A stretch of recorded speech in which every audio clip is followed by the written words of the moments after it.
త్వరలో లబ్ధిదారులకు టిడ్కో ఇల్లు రంగులు వేసేందుకు వైసీపీ ప్రాధాన్యత. లబ్ధిదారులకు ఇల్లు ఇవ్వకుండా కాలయాపన. బగ్గుమన్న పలాస ఎమ్మెల్యే గౌతు శిరీష టిడ్కో చైర్మన్ వేములపాటి అజయ్ కుమార్ తో కలిసి ఇళ్ల పరిశీలన. లబ్ధిదారులందరికీ త్వరలో టిడ్కో ఇళ్లను అందజేస్తామని పలాస ఎమ్మెల్యే గౌతు శిరీష టిడ్కో చైర్మన్ వేములపాటి అజయ్ కుమార్ స్పష్టం చేశారు. పలాస మండలం రామకృష్ణాపురం సమీపంలో నిర్మాణంలో ఉన్న టిడ్కో ఇళ్లను వారు మంగళవారం పరిశీలించారు. ఈ సందర్భంగా ఇరువురు మాట్లాడుతూ అనంతరం ఎమ్మెల్యే శిరీష మాట్లాడుతూ రాజకీయాలకు అతీతంగా మున్సిపాలిటీలో గల అన్ని వార్డులలో అభివృద్ధి చేస్తామని అన్న ఆమె సంవత్సర కాలంలో పూర్తి స్థాయిలో అన్ని వార్డులకు మంచినీటి ప్రభుత్వ హయాంలో అందజేస్తామని హామీ ఇచ్చారు. టిడ్కో ఇల్లు ఎప్పుడెప్పుడు పూర్తవుతాయని గత 5 సంవత్సరాలుగా ఆశిస్తున్న ప్రజలకి ఈరోజు ఒక శుభవార్త. ముఖ్యంగా ఈరోజు చైర్మన్ గారు ఇక్కడ రావడం చాలా సంతోషంగా ఉంది.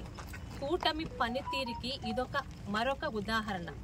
ఈరోజు సుపరిపాలనలో ముందడుగు అనే కార్యక్రమంలో ఈ సంవత్సర కాలంలో మేము పూర్తి చేసిన ప్రతి హామీని నిర్భయంగా ధైర్యంగా ప్రజల ముందుకు తీసుకెళ్తుంటే పని లేక తిన్నది అరగక ఈరోజు వైసీపీ నాయకులు ఈరోజు తల దించుకోవాలి. మీ హయాంలో కనీసం. అందరికీ నమస్కారం అండి. ఇవాళ పలాస కాన్స్టిట్యున్సీలో టిడ్కో సముదాయాన్ని అందరికీ నమస్కారం అండి. ఇవాళ పలాస నియోజకవర్గం టిడ్కో కాలనీ గృహ సముదాయానికి మనం రావడం జరిగింది.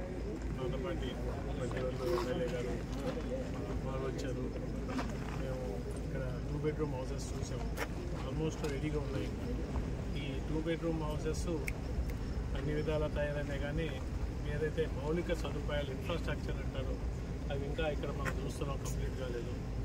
అవి కంప్లీట్ చేసి ఈ ఉన్న 980 ఇళ్ళు మొత్తం కూడా డిసెంబర్ 31, 2025 కల్లా అన్ని విధాలా నివాస యోగ్యం చేసి ఎవరైతే లబ్ధిదారులు ఉన్నారో వాళ్ళ చేతికి హ్యాండ్ ఓవర్ జరగడం ఉంటుంది. సో మేడం గారు 2-3 సమస్యలు మా దృష్టికి తీసుకొచ్చారు. ఒకటి ముఖ్యమైన సమస్య ఏంటంటే లబ్ధిదారుల పేర్ల మీద